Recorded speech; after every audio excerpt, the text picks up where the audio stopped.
So I know I said that this series was going to be focused on mainline Sonic games, but I decided that I want to talk about spin-offs too, so that's what I'm going to do. Though I'm not talking about every single Sonic spin-off, because quite frankly there's way too many of them, and a lot of them are not very good, and I don't care about most of them. I just want to highlight a couple specific Sonic spin-offs that I think are particularly interesting and worth talking about.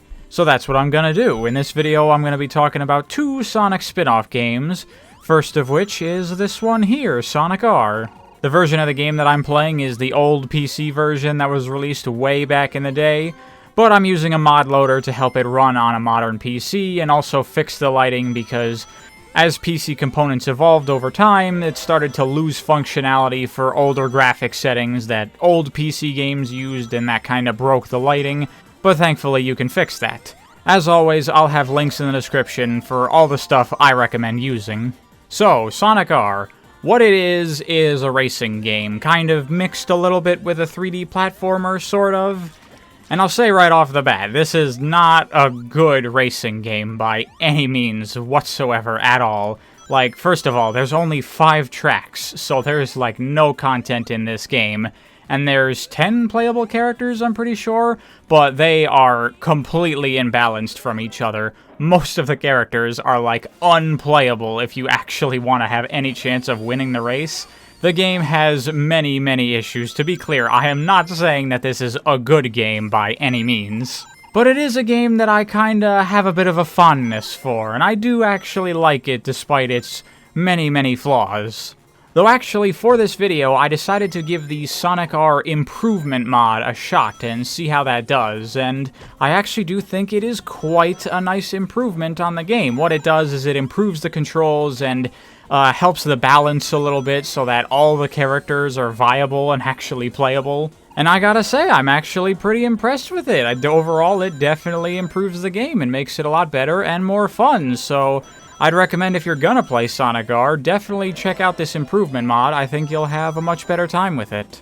One thing I gotta say that might not be immediately apparent just watching the game is that it uses tank controls, so forward makes you go forward, but left and right does not make your character walk left and right, it just makes them turn, and you also have the shoulder buttons you can use for like hard turning.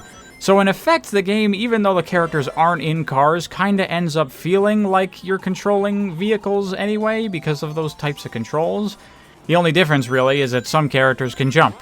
And one thing that's nice is that the characters actually do have unique abilities, like Sonic has a double jump, Tails can fly, Knuckles can glide, Eggman can shoot bombs at enemies, stuff like that. And as I said, the improvement mod actually helps balance out the characters and makes them all viable, because in the original version of the game, it was basically Sonic, Tails, Knuckles, Metal Sonic, and Metal Knuckles, and those were the only viable characters. Oh yeah, and then there's also Super Sonic, who is completely fucking busted, and nobody stands even a remote chance against him whatsoever. And that's still pretty true in the improvement mod. But whatever, who really cares? This is not a game that you even play for the racing anyway, so I don't really even think it matters that much. Though it is definitely nice to be able to play as characters like Amy or Eggman or the Egg Robo and actually have a chance of winning. Another important thing that I need to point out about this game is that while it only has 5 tracks, which is pretty fucking pitiful, they actually were designed by the lead level designer of the main 2D Sonic games. And so these tracks are actually pretty well designed. There's a lot of alternate paths on them, and a lot of opportunities for shortcuts and stuff. They definitely do kind of have that Sonic feel to them to a degree, where you can kind of learn the tracks a little bit and get through them very quickly, taking a lot of shortcuts and stuff. This is pretty okay as far as Sonic racing goes. That's the kind of thing that I would expect and want, and this game kind of has that. You also have a little bit of like coin management to do, because you can use coins to open up these doors to get shortcuts, and there's also these speed boosters that launch you forward depending on how many coins you have. Up to a maximum of 50, they can send you a very large distance, but if you have less, they won't send you as far, and so it's a balance of racing and trying to go fast, but also collecting coins along the way so you can take shortcuts. So it kinda sorta works a little bit. I mean, as I said, again, this is not a very good racing game, but if you want to actually learn these tracks and do them well, there is a little bit there to dig into. But the thing is, if you're just going to race in this game, you're going to run out of shit to do pretty quickly, because you do the 5 tracks, and then you're basically done with the game. What the real fun of Sonic R, for me at least, is unlocking everything, getting all of the collectibles, and doing all the extra stuff that's available in the game. So in addition to just trying to win a race on the track, there are also these 5 Sonic coins hidden along the track, and if you can collect all 5 in a race, then after the race is over, you will race a hidden character, and then if you can beat them, then you unlock that character, and so that's a little extra thing to go for on every race, is try to hunt down all 5 of the coins on all the different tracks.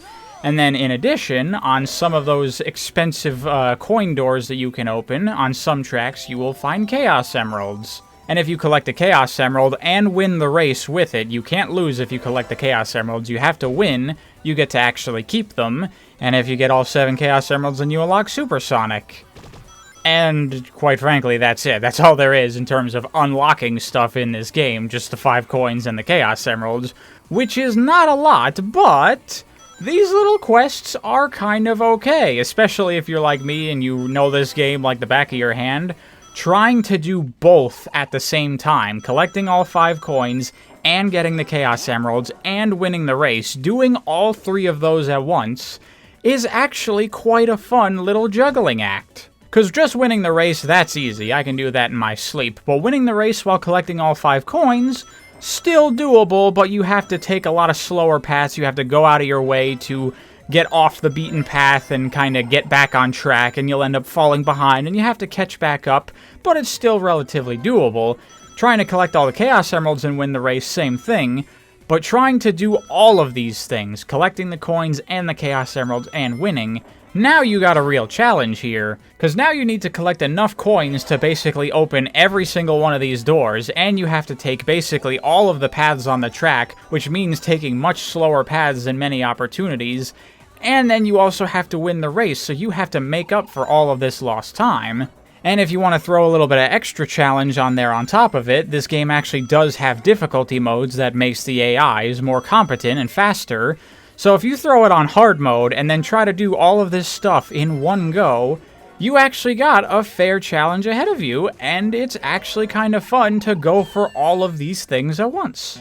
Once you do that, that's pretty much it for the meat and potatoes of the game, but there is some extra stuff that you can mess around with if you want. Like there's a time attack mode, which I don't really care that much for because it's ultimately just doing the track again, only doing the fastest path, which is not that hard. But you have the option to do a reverse time attack, for example, where now you're trying to figure out how to go through the level backwards, which has totally different paths and stuff. And there's also these challenges to find these 5 hidden balloons in the level, which are sometimes hidden in some pretty devious places. So, you know, there's another thing to do. And there's this little tag mode where racing goes out the window completely, and you got a bunch of AIs that run around the track just trying to avoid you bumping into them, so you gotta, you know, it's tag. You gotta touch all the other AI characters, and once you get them all, you win. These little extra things are all very, very slight, and you can totally ignore them, and you're not missing out on much, but they're something to do, and they are relatively fun. They're okay. I mean, if you do all of this stuff, ultimately the game is still like under an hour long, so there's not a whole lot here in general. But what is there, if you want to dig into it a little bit, is okay. It's okay. It's fun. And the soundtrack of the game is wonderfully cheesy, which I find very amusing. So that's it for Sonic R. Now we can go to the other Sonic spin-off that I want to talk about in this video, Sonic Labyrinth. And I know, Sonic Labyrinth, oh my god, this game is terrible. You're actually gonna play this? Well, here's the thing. You ready for this? Because I'm about to say it. Sonic Labyrinth is not a bad game. In fact, I think Sonic Labyrinth is pretty freaking good. I have never seen a single person online, other than speedrunners, talk about how this game is actually good. Everybody just shits all over it. And I honestly think it's completely unwarranted. There is no reason to call this game bad. What I've seen is that this is a game where Sonic is slow, and people just hear that, and they play the game for 5 minutes, and they go, oh my god, this is terrible, how could you make a Sonic game that's slow? And that's basically the end of the conversation, which is crap. Like, yeah, Sonic does not run fast in this game, he is very, very slow. Who cares? It's a spin-off, it's not a mainline Sonic game. There's no rule that says that every single Sonic game on the planet needs to have you running around really fast.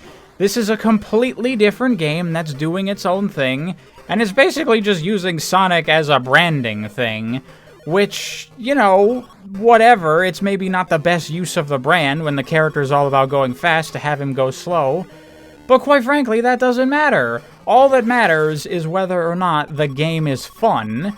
And if you can get over the fact that Sonic is slow, you'll see that the game is actually quite fun.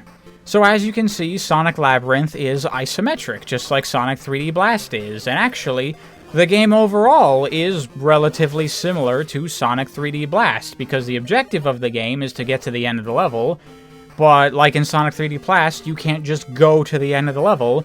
You have to collect a number of things that are scattered around the level in order to get access to the exit. In 3D Blast, it was the 5 flickies. In this game, there are 3 keys hidden around every level.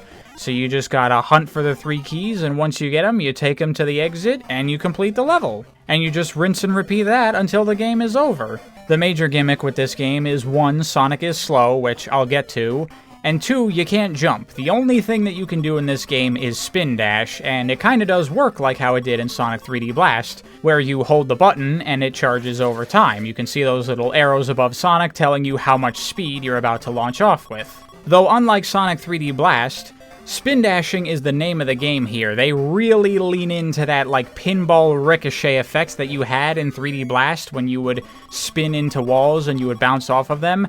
Because since Sonic is slow, you do not want to be walking around all the time because you are under a time limit. You have to find all these keys and get to the end of the level before time runs out. Which means the only way that you can get around quickly is to spin dash around everywhere, which actually works out really well. And this is kind of the focus of the game, using the spin dash to navigate quickly by bouncing around the levels. And in this game, once you start spinning, you don't have a whole lot of control over Sonic. You can steer a little bit to influence the direction of your spin slightly, but you can't fully turn around. Once you spin in a direction, you're going in that direction unless you bounce off of something. But if you just hit the spin button again, then Sonic will exit the roll, and then he'll kinda like hit the brakes and eventually come to a stop.